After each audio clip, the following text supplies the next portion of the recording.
On a tous un peu cette impression, non? Que le monde va de plus en plus mal, que c'était mieux avant. C'est un sentiment très partagé. Mais est-ce que c'est vraiment la réalité? Eh bien, le livre de Steven Pinker, Le Triomphe des Lumières, apporte une réponse assez détonnante, en se basant uniquement sur des données. Alors plongeons ensemble dans ces arguments. C'est simple, il suffit d'allumer la télé ou d'ouvrir son fil d'actualité pour être submergé de nouvelles angoissantes. Guerre, crise, catastrophe. Et ce n'est pas juste une impression, c'est mesuré.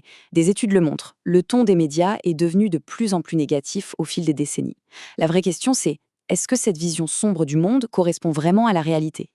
Forcément, à force d'entendre que tout va mal, on finit par le croire. On a ce sentiment que tout s'effondre, qu'on est au bord du gouffre. D'ailleurs, Pinker a trouvé un mot pour décrire cette vision du monde très pessimiste. Il appelle ça la progréophobie.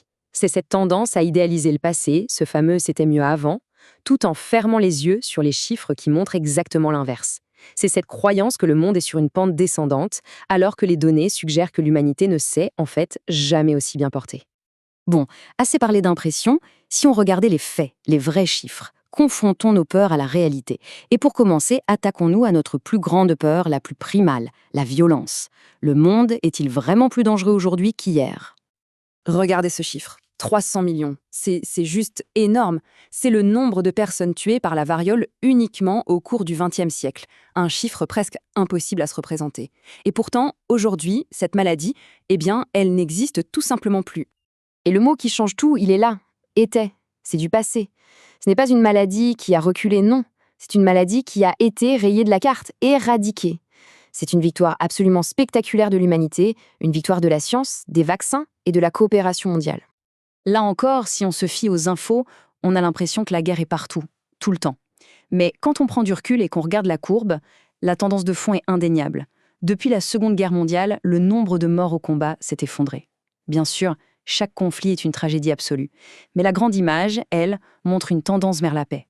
Mais alors, comment on explique cette longue paix? Pour Pinker, c'est l'héritage des idées des Lumières. D'abord, le commerce. C'est logique, on ne bombarde pas ses partenaires commerciaux. Ensuite, la démocratie. Les peuples qui ont leur mot à dire préfèrent en général éviter d'envoyer leurs enfants mourir. Et enfin, et c'est peut-être le plus profond, nos valeurs ont changé. La gloire militaire, ça ne fait plus rêver grand monde. D'accord, donc moins de violence, c'est un point énorme.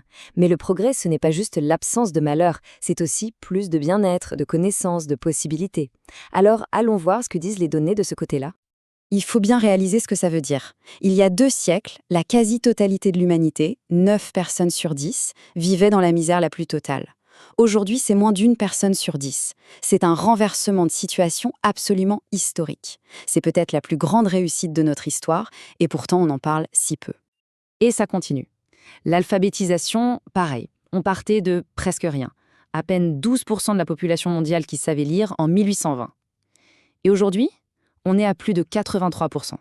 Savoir lire, savoir écrire, c'est la porte d'entrée vers l'éducation, l'autonomie, une vie meilleure. Alors là, attention, c'est une idée un peu surprenante. Et si on devenait, collectivement, plus intelligent? Ça paraît peut-être étrange, mais c'est un phénomène bien réel, documenté par les scientifiques. Ça s'appelle l'effet Flynn. Et ça montre que depuis qu'on mesure le QI, les scores moyens ne cessent d'augmenter de génération en génération. Attention, ça ne veut pas dire que notre cerveau a changé biologiquement. C'est notre façon de penser qui a évolué. Grâce à l'éducation de masse, on est devenu beaucoup plus doué pour le raisonnement abstrait et la pensée scientifique. On est passé de questions très concrètes à des concepts comme une hypothèse, une démocratie. Ok, moins de violence, plus de richesse, plus d'éducation, un raisonnement plus affûté, ces progrès sont impressionnants. Mais la grande question, c'est d'où est-ce que ça vient? Quel est le carburant de ce moteur? Pour Pinker, la réponse est très claire. Au cœur de tout ça, il y a une idée qui a tout bouleversé, l'humanisme.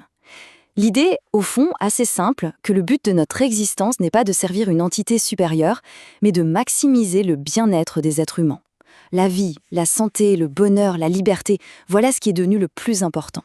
Et cet humanisme, il ne fonctionne pas seul. Il forme un trio redoutable avec 2 autres outils. D'abord, la raison, notre capacité à réfléchir logiquement. Ensuite, la science, la méthode qui nous permet de vérifier nos idées et de distinguer ce qui marche de ce qui ne marche pas. Et l'humanisme, c'est la direction. Utiliser tout ça pour améliorer la vie des gens, pour tous. Bon, on pourrait dire que tout ça, c'est un tableau un peu trop rose. Parce que des problèmes, aujourd'hui, on en a. Et ils sont gigantesques. Le progrès n'a-t-il pas créé ses propres monstres? Et le monstre le plus évident, bien sûr, c'est le changement climatique. C'est le grand paradoxe de notre époque. L'énergie même qui a permis notre développement est en train de menacer notre avenir collectif. Mais là encore, l'approche de Pinker est de voir ça non pas comme une apocalypse inévitable, mais comme un problème. Un problème immense, d'accord, mais un problème technique et politique à résoudre. Et comment on résout les problèmes? Eh bien avec les mêmes outils qui nous ont amenés jusqu'ici, la raison et la science. On a des pistes, on a des solutions potentielles, le défi est colossal, mais il n'est pas insurmontable. Alors au final, qu'est-ce qu'on doit retenir de tout ça? Pourquoi est-ce que c'est si important de ne pas être aveugle au progrès qu'on a accompli? Le premier point, et il est fondamental, c'est que le progrès, ce n'est pas de la magie. Ce n'est pas une loi de la nature qui nous pousse inévitablement vers le meilleur. Ça ne tombe pas du ciel. Non, le progrès est une construction. C'est le résultat concret d'idéaux humains, d'idées qu'on a réussi à mettre en pratique pour résoudre des problèmes bien réels. Chaque vie sauvée, chaque personne éduquée, c'est une victoire qui a été gagnée, pas donnée.